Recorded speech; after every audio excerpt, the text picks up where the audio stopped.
Where do you come from? I'm coming from a busy city life, working on tight deadlines. So my mind is pretty occupied with various things. And I Okay. basically, So in that city, there are many roads and buildings. yeah, and most of them are traffic jammed, unfortunately, Now, because turn your awareness around to its source. Are there many things there?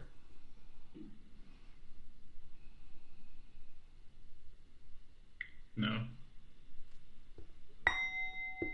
Good. Questions? questions. I, okay, let me just start off with things related to thoughts. How do people perceive thoughts?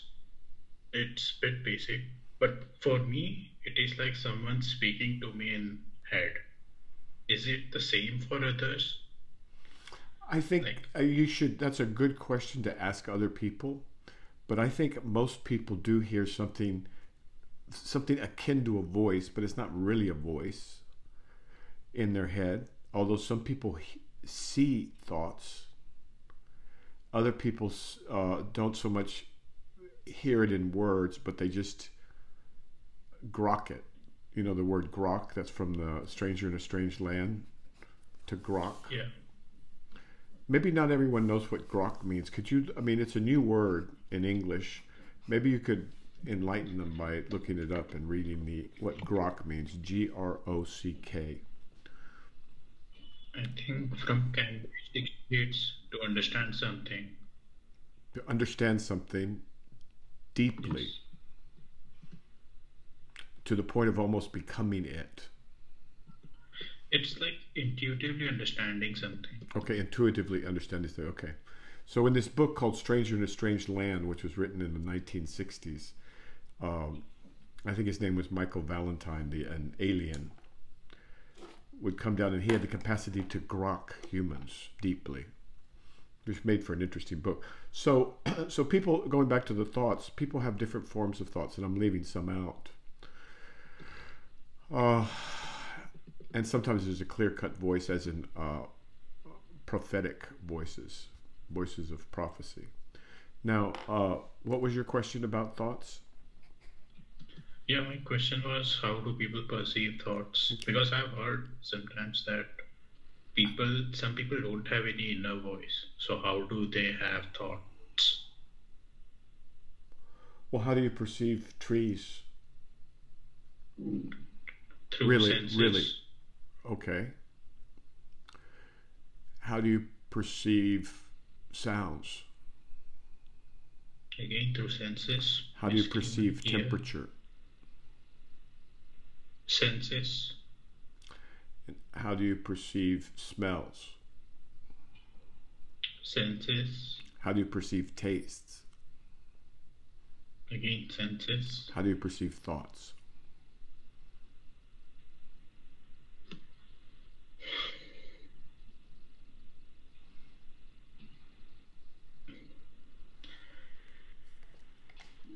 I I don't know. Senses. But what are we sensing here? What are you sensing when you perceive a smell? I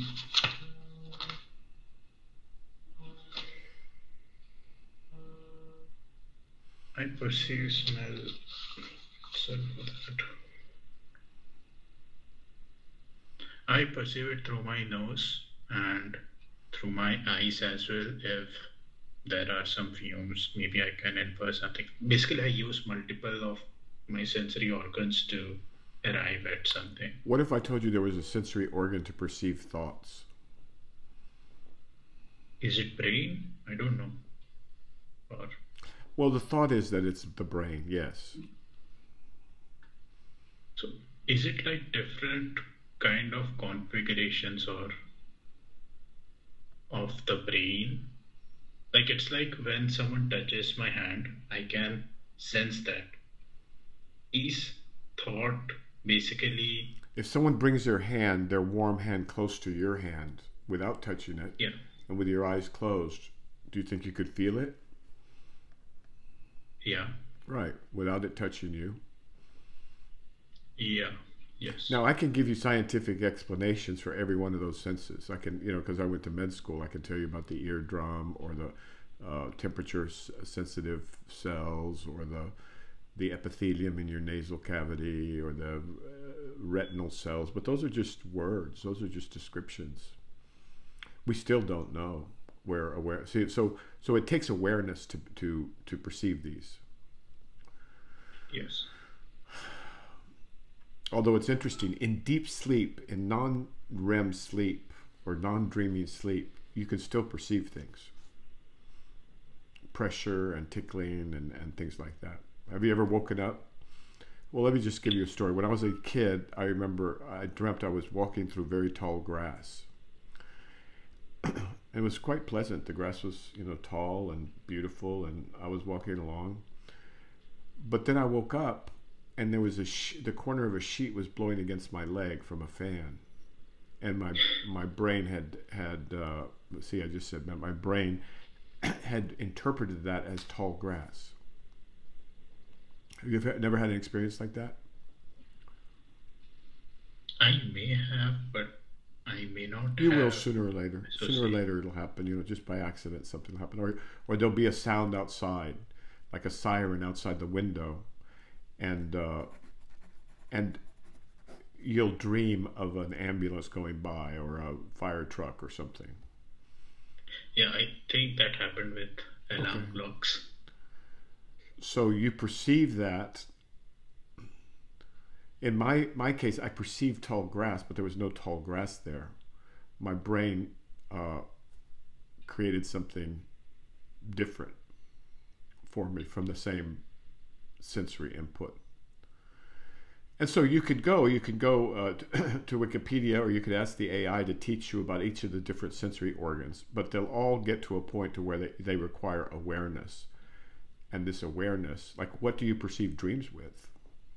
There's an interesting question. Awareness.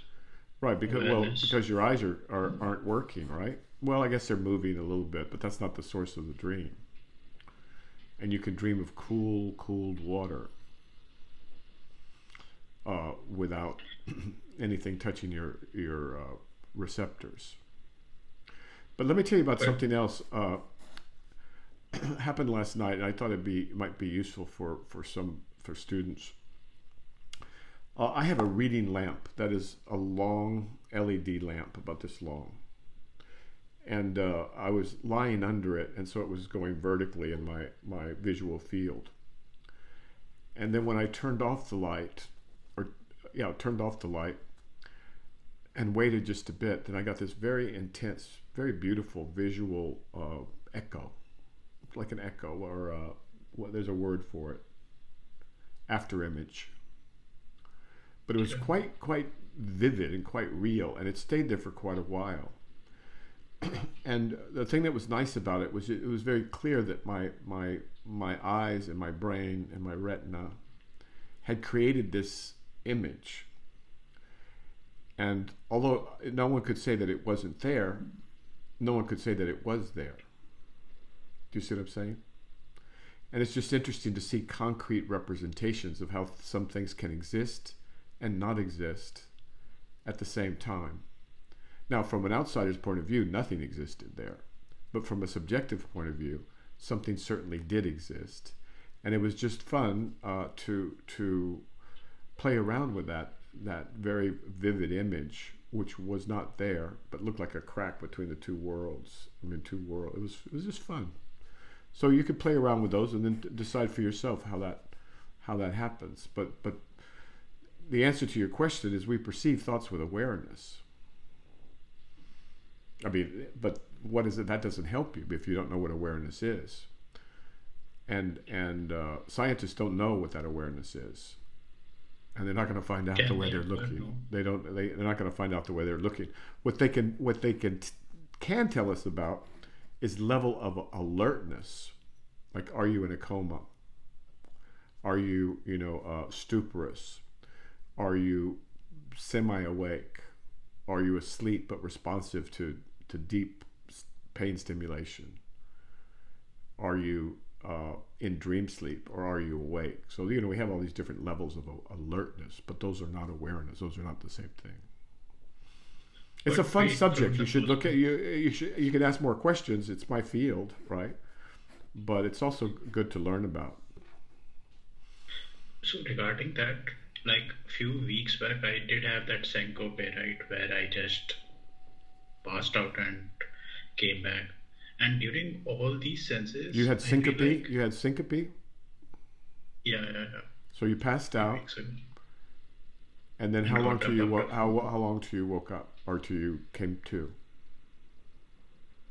I don't remember, but I do remember. How much time passed from your point of view, from when you fell asleep and you woke up? How much time passed? Honestly, felt like none. Exactly. There was no time. From the subjective point of view, there was no time. And you're too young to have had anesthesia, like for surgery or anything like that. Have you ever had that? No. It's really wild because they put the mask on you, right? And then the next thing you know, they're taking the mask off of you. And even though, hours have passed, maybe 4 hours have passed, but none has passed for you. Is this what happens in deep sleep, where there is no memory of things, so you feel like without memory there is no time? Everything happened. Yes. Yeah. In deep sleep, without dreaming, you fall asleep. The next thing you know, you wake up if you don't dream, because time is memory, is it not? Well, I shouldn't say that, but time and memory go hand in hand. Yeah. For fun, on X, once I challenged anybody to prove that time and consciousness were different, that there were different things, that time and awareness were different things. It's an interesting question, you see, because you can't perceive anything without time. I mean, perception is what creates time subjectively. And so if you don't have perception, there is no time. Something like that. And then there's Borges. Could you read this? Let's see. Maybe I don't. Time is a river. Time is a tiger. Could you look up time is a tiger that devours me? It is a river, but I am the river. And just read it very slowly. Time is a... How does it go? If I had my phone, I could look it up. Borges, a great writer from South America, one of the greatest. I think very much influenced by the Sufis. One pager about I and Borges. I forgot. Time. Just look up time and Borges. Yeah, I think it's time is the substance from which I am made. Time is a substance. Yeah. So, time is a substance from which I am made. Time is a river, but I am the river. Yeah, I think which carries me along. Which carries me along. I am the river. Okay, okay, go ahead. Keep reading. But I am the river. It is a tiger that devours me, but I am the tiger. It is a tiger. It's a tiger that devours. Let's do one line at a time, okay? So the first line is, time is a substance I am made of. This is a beautiful poem-ish thing by Borges. José Luis Borges. Time is the substance I am made of. It carries me along, but I'm sorry, I'm screwing it up. Go ahead, you read it slowly. Yeah, time is the substance from which I am made. Time is a river which carries me along, but I am the river. It is a tiger that devours me, but I am the tiger. It is a fire that consumes me, but I am the fire. I think that's... Okay, well, that's the first part of it. I just love it. I think it's beautiful. So you could argue, as Borges does, I mean, he does it poetically, but you could do it literally. You could say that our experience is time. It's fascinating. Of course, scientists are starting to give up. The best ones have already given up on time. Time is not fundamental. It's emergent from the mind. And so scientists are having to create models of the universe now without time and without space, because it's the mind that creates the time and the space. And then when you wake up, you go outside of time and space, which is one of the most extraordinary things about it. And you're in the eternal, beyond time and space. And that's one of the great reasons to wake up. Even if you were a scientist, you'd want to wake up just so you could experience that. It's marvelous and it's unforgettable. So I had questions to that. Okay, all right. So from what I remember, I think even Eckart talks about it. There are two kinds of time, the psychological time and the clock time. Like, I believe we won't be moving at all if there is no clock time, right? So I believe clock time does exist. Well, I know he says that, but he's not. He doesn't spend a lot of time in in contemporary physics or mathematics or science. He's not a science guy. So, but if you think about it, subjective time and clock time are the same time. How? I still feel like if seconds don't pass, then I can't move. Like if clock time doesn't pass, how can I move from point A to point B at all? That's my point. So, okay, tell us what Eckart Tolle says about time. Just roughly. It's not an exam. I think roughly he says that psychological time is totally because of mind, and it's full on because of memory.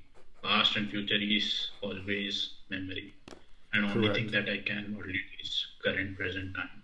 Very, very important. Totally very, very important point. And this was also the point. I think Krishnamurti says that there is no way I can live any other place Parmenides, than right now. Parmenides said the same thing. And then after Parmenides, Heraclitus. But before both of them, Pythagoras. So this is not anything new, right? So, but okay. So now, what's the difference between subjective time and clock time? Subjective time is mostly concerned about future or past in the form of anxiety, or past would be nostalgia or anything else. But that's not clock time is. But those memories, those anxieties, those plans for the future only occur in the present, right? You can't have plans in the future, and you can't have memories in the past. Everything is in the eternal now, right? Yes. Nunc stans, I think it's called Nunc stans. Could you look that up? Nunc, and then space stans. Just I probably have that wrong.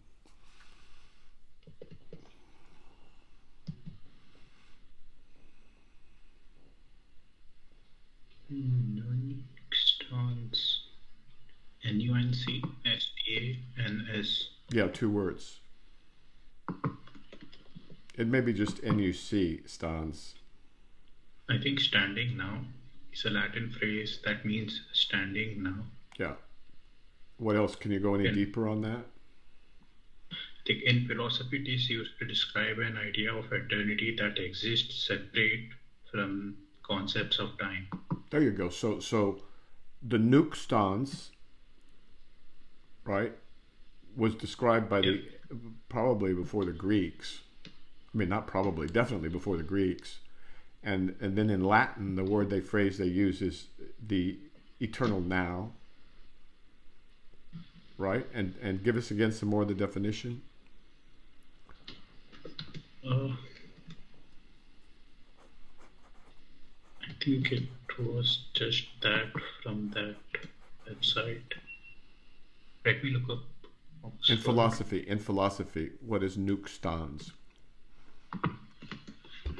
Because this is where we're trying to get to. That's waking up, right? Yes. So many different phrases for waking up.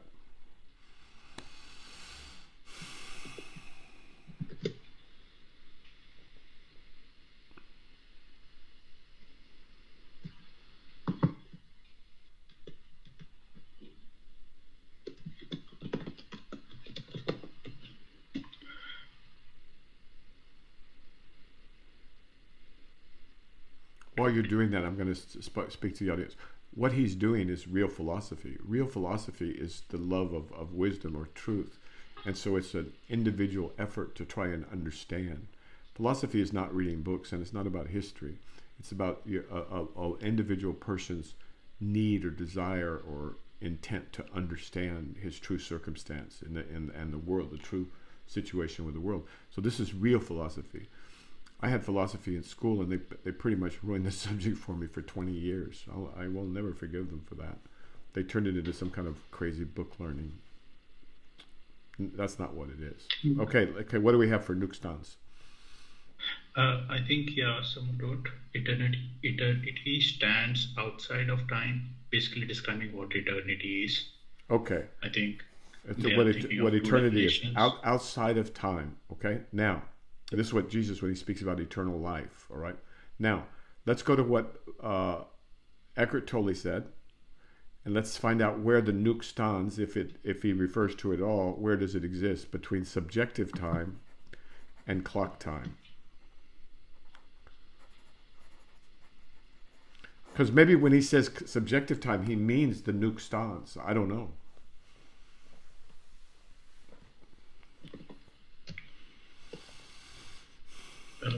Or we're going to need 3 kinds of time.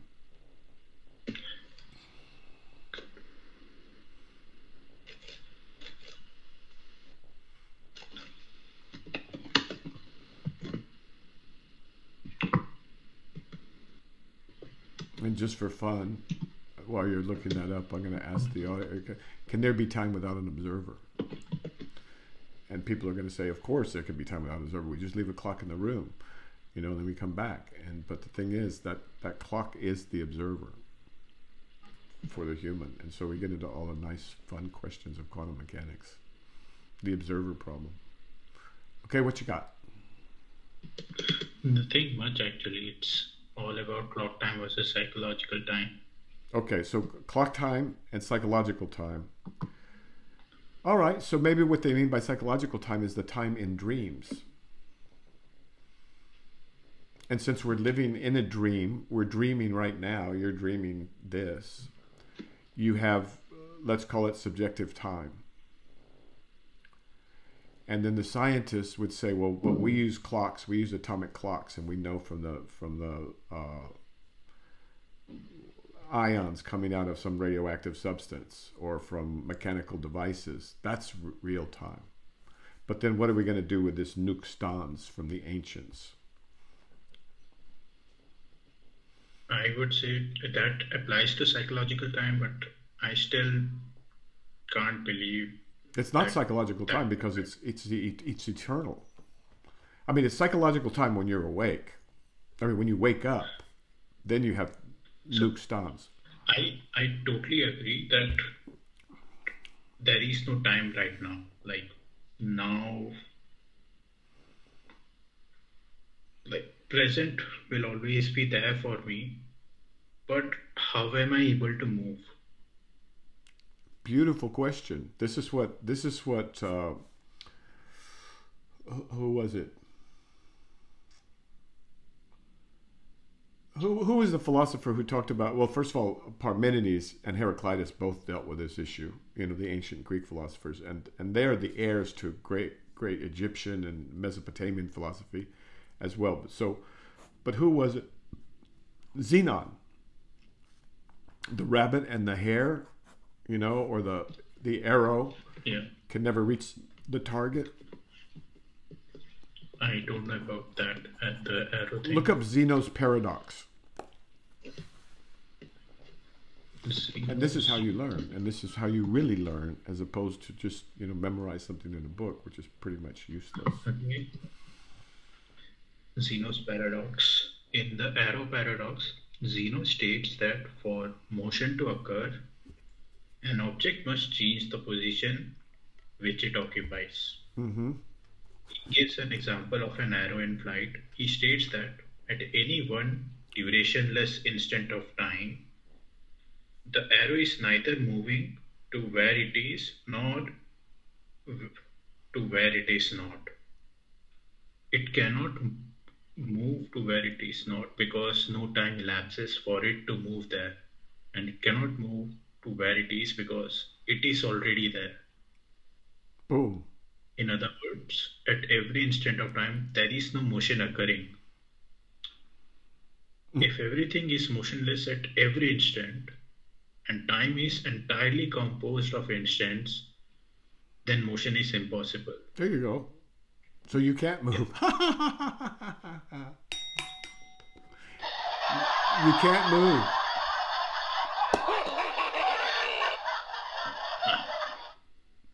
The movement is an illusion. Okay, it gets worse than that. David Hume, the brilliant Scottish philosopher. The whole question: what is causality, really?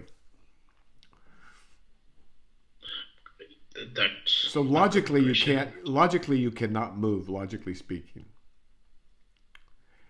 nothing can move because. So let's say here's the arrow, right? The arrow's going to the target. Here's the archer and here's the target. At some point, has to go halfway. The arrow goes halfway. This is another argument. The arrow goes halfway. Now it has to go halfway again for this distance. Now it has to go halfway again for this distance.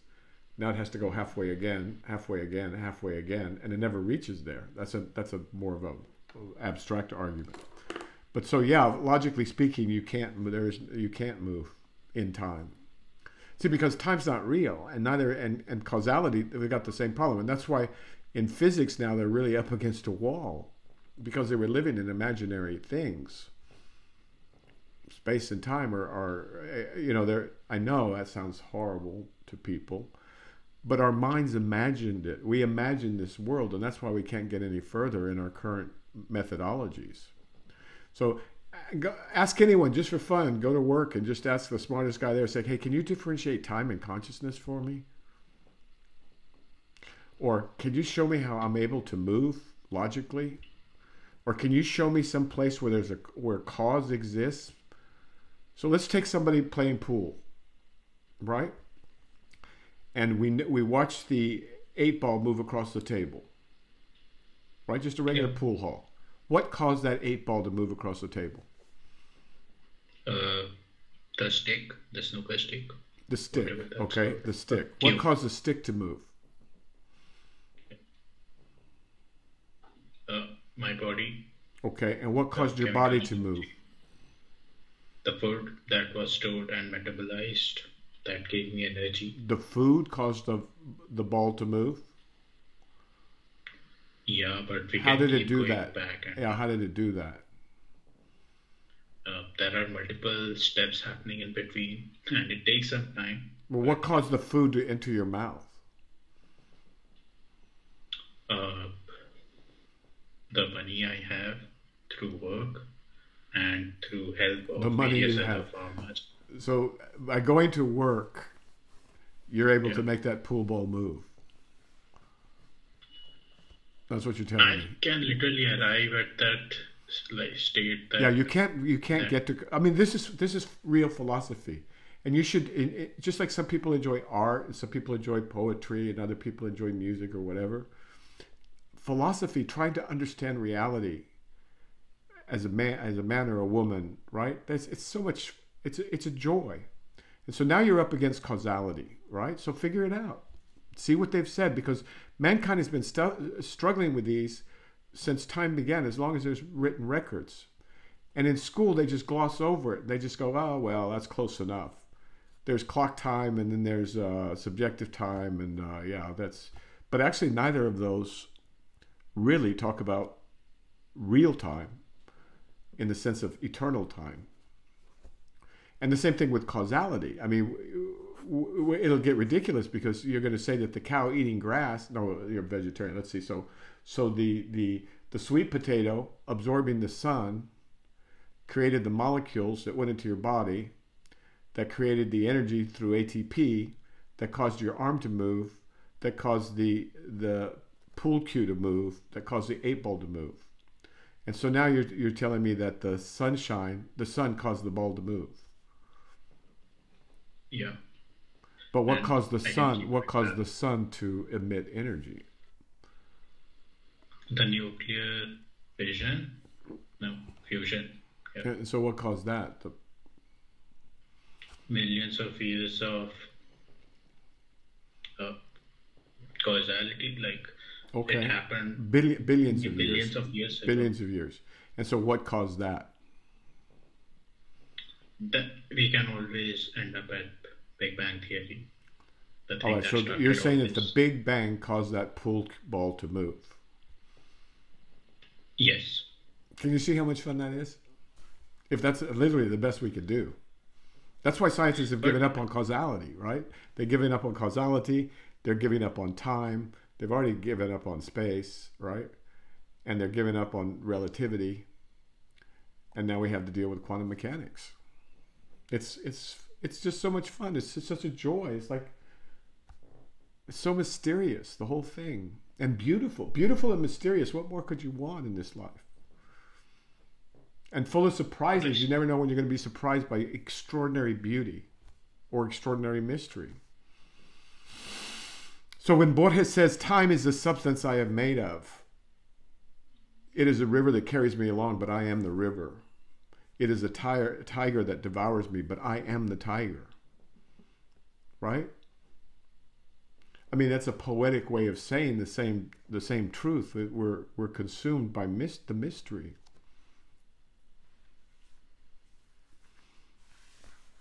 And so when Socrates, the great philosopher Socrates, when he says, the more you learn, the less you know.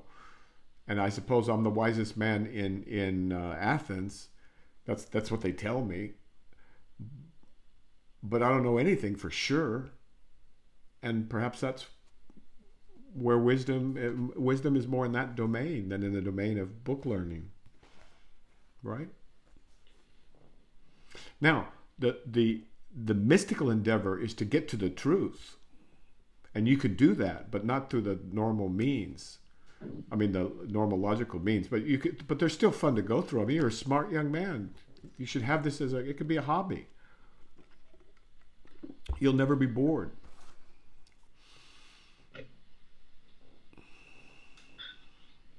Next question. I'm sorry, but you asked the question.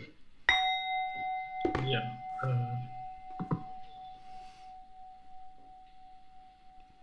So prove that you're not time. Like, the thing that I'm thinking of is, am I like a whirlpool in the river, where the river is Sure, why just not? time? But what's the river made of? The time? That's I don't nice. know. I like don't that. I am a whirlpool in I a don't river know. of time. So are you saying that you're in this, why don't we call it an ocean of time? Well, river's nice because it flows in one direction. So you're saying that the river of time is flowing, and then you are this whirlpool within this river. Yeah. I think this is something that Rupert uses. So that's where I'm But getting see, at. he uses it, he talks about consciousness with a capital C, Yeah. awareness. Yes. And so again, can you see how fun it is? Because we can substitute the word time for consciousness. But I still don't get how things move, because Good. like if everything's constant, like if there is no time, then causality doesn't make sense at all. Well, who said there was because no time? everything's- That's why I don't think so. No one said there was no time. There's what's being said is time is not fundamental. Okay, so let's go through this.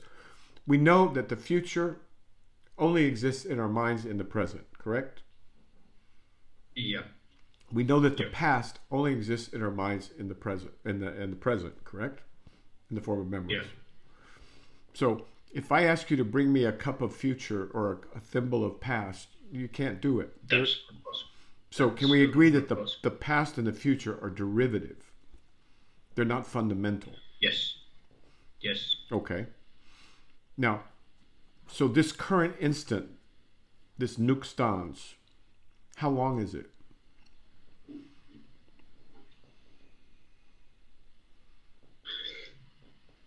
Through clock time, it is less than 0. But Okay, so for let's imagine this is the future, right? Imagine this is the past, and the present's in between the future and the past, right? How much yeah, space is in one instant? zero by definition. So there's no time.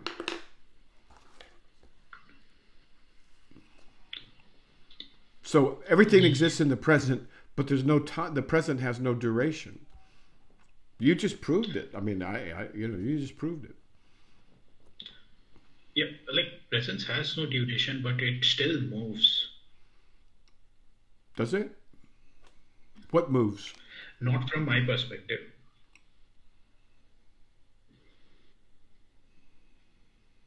Like from my perspective, I will always remain in now and can Yes. never experience past or the future. Okay. Good. Keep going. Keep going. You're getting But I somewhere. can still predict few things, right? Like if, let's take the pool example, I can The still pool ball. The predict where pool the ball. balls will go. Yeah, the pool ball. I can Yes, still you can. predict where the balls will go. You can do that to some extent. Yeah, Yes, you can. You can predict that the ball's going to move if it's hit with a pool cue. But can you yeah, predict that the pool cue is going to move? yeah, because I control it. You control it. But Yeah, and how do you know when you're going to do that? You're going to move your arm. And who's moving your arm and why? How would you know that you weren't doing it because it was being suggested to you by someone else? No, set up the experiment. This is good. Set up the experiment. it could simply be my thoughts, which are like mechanical in nature. Like because of the setting that I am in, But you I have the problem know of when what's to. setting the thoughts into motion, because if we interrupted the thoughts, the pool ball wouldn't move. Let's say, okay, Maybe. we're going to do an experiment. On June the 12th at 2 o'clock in the afternoon, we're going to move a pool ball from one side of the table to the other, right, with a pool cue. And you're going to execute it. Without your thoughts, that ball's not going to move. If you go there and you forget what the experiment, the ball won't move. So where do you But want, me where in that forgetting change itself is, go ahead? but me forgetting itself is a cosmic event, kind of, right? A Like cosmic everything. event? Okay. All right. You're going to go Rupert Spira on me. That's cool. I like it. That's fun. Yeah. No, I totally agree with that. All the thoughts are just cosmic events. Just I cosmic events. Just cosmic. Explain that to not just explain it to folks. so for I think the thoughts that I am like receiving it right now happened because of my past and whatever the environment that I am at. And to be honest, the whole universe, not just me, not just my surroundings. Like, So if, you can't for have a thought example, without the permission of the whole universe or without not changing necessarily the entire permission, universe. no, no. Like, you can always argue that, but You're what shaking your if you are head. going So for a, now say it out loud. Say it out loud because I want you to hear how radical it sounds. like, my reasoning is like, if to prove anything is, everything is needed. Like we can approximate as much as we can via probabilistic models and all, but that's just Using approximation of compounds. classical physics, right? Okay, keep going. Yeah, like for example, if you were to go for surfing in a high tide, that caused because of moon being nearer to Earth, and that basically changed your mood and set up your whole next week. You could say moon influenced your decision. So that's why I think everything matters. And Absolutely. And so, do you see then how? And this is the fun part. It just makes me smile because, see, you are the universe, my friend. The universe is within you. I have a daily experience of the universe within me. It is within me. I mean, I might as well be, right? Actually, I perceive it as out there, but it's not. And so what you just told me was that if you have a thought, it's a cosmic event that by the laws of determinism, right? Like if you want to have a thought about, if you have a thought about going surfing, that depends on the tide of the moon. The tide's from the moon. The moon depends on the sun, the gravity of the sun and the earth in order to rotate. But the distance of, and it's a combination of those two, I would imagine, right? And then, but the rotation of the earth around the sun depends on the location of other interstellar quantities or black holes or whatever, right? And so on and so forth till you get to the whole universe. And so you literally cannot have a thought that doesn't include the rest of the universe cooperating. Yeah. Okay. Now, you don't, because you're a child of this century, you don't see that as particularly radical. And also you've been studying some, some good stuff. But can you see how it's easier, a la Boltzmann, Boltzmann's brain? It's easier to postulate a universe within you than it is to imagine one outside of you, just logically. And of course, that's the mystical experience. You realize that you are the universe. You are. This is why these people are going to go, I'm God, right? Because they are the universe. And there's no part of the universe that's not open to you. And that's the crux of spiritual awakening. I mean, you don't have to say I am God, but you certainly are the universe, right? And then when Jesus says the kingdom of God is within you, that's pretty straightforward to me. Or he says it's closer than your jugular vein. It's closer than your jugular vein. I honestly think if I don't get the intent, I will never understand what you or Eckart or Tolle or But you have the intent. You want to know, don't you want to know? Yes. Okay, so that's real philosophy. That's love of wisdom. Because enough knowledge and wisdom has to go along with it, because you start to realize, hey, these things, these dramas that I play out in my head, this is like silliness, because it's, I mean, so that means that the universe is well, you have to derive, or you have to explore and understand what the reality is that you're emerged in. Who are you? What are you? Right? Because these are just words coming out of my mouth. I'm just a dream character. This is a dream conversation we're having. And so now you've established that time is a problem. Even for Eckart Tolle, who I think is fantastic. I don't know that it's a problem for him, but he's trying to explain it to people. He divides it into subjective and to clock. Well, I would say that from a just zoom out a bit, and subjective time is kind of like a clock, unless you're referring to the Nunc, the eternal present. But in that reality, where's the causality and where's the movement? How can anything move if it's always in the present? And so mankind has struggled with these things, and womankind. And there's been some major women, but they don't need to advertise the way men do. And anyway, so, and this is where the miraculous arises. This is where the miracles and the miraculous and the most extraordinary things you can imagine. And as you make friends with your mind, and you realize that your mind just got off on the mind goes off on these weird kind of like, what'd you call it? A little whirlpool in time? It gets in some kind of, in using computational terms, it gets in some kind of malfunctioning circular loop, and you suffer, right? But instead of that river of time, we have a river of consciousness, is another way to look at it. And then, but then we're down to Borges. Time is a river, is the substance I am made of.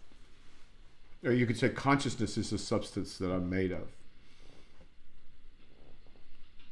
It's what devours me. It's the fire that devours me, but I am the consciousness that devours myself. I mean, he had a thing about tigers. I love Borges. It's fantastic. And so, but it's the tiger that devours him, but he is the tiger. So this universe that's baffling you, I'm just going to give it, I mean, I could tell you because the wonderful thing about this human life is it's set up this way.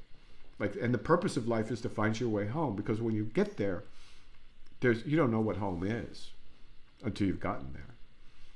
And so it's set up perfectly for you. The whole universe is set up for you. And the entire thing is trying to bring you home. And so I could say the universe is within you and you're just trying to find out who you are. That's the same question. There is one question, like if awareness can only be aware and can't do anything, then how am I attached to my thoughts? Are you attached to your thoughts? Do you remember the thought that you had a week ago at, say, this time? Exactly? At 10:20 in the morning? No. So how would you say you're attached to your thoughts? Attached to... I would say attached to my negative thoughts. And okay, so maybe you're attached to the negativity, not to the thoughts. And we could just swap out whatever negative thoughts you wanted to put in there. Yeah, but why am I attached to those things? Like, you're not. You're not attached to them at all. So it's attached to them. What am I missing then? See, you're confusing your mind with your consciousness, your awareness. You're confusing those two. Don't feel bad. I mean, that's the biggest problem in psychology and in science today is that people confuse the mind, which has thoughts, it has trees, it has clouds, it has birds, it has sensations, pain or cold and hot, or sense data, nose, ears. This is the Heart Sutra, by the way, by the Buddha. You're confusing that with what you are. And it's not what you are. These are just objects in your awareness, in your consciousness, in your foundational self, what you really are, for which there's no word. So I have one question. Who is confusing? You said I'm confusing you it are. with what I am. You are. Who is? You are. And by you? You are. The separated self, or? Okay, we could call it that. Yeah, the separated self. The illusory self. The false self. The self that causes the suffering. And that's why the Buddha said, there's a path beyond suffering, because you're identified. It's like, let's say you're a magnificent computer.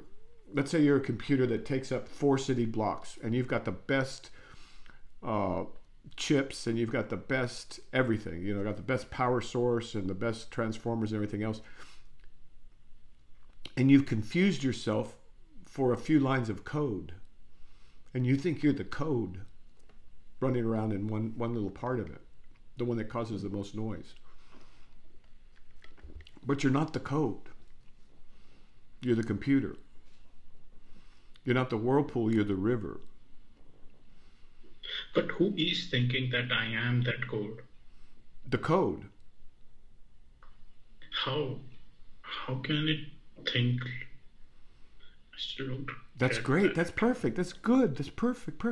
Now, can you see how this problem and the problem of conscious AI are the same problem? It's almost as if the AI has been invented to help us along in understanding ourselves. Because when you can answer that question, then you can answer the question about, can an AI be conscious?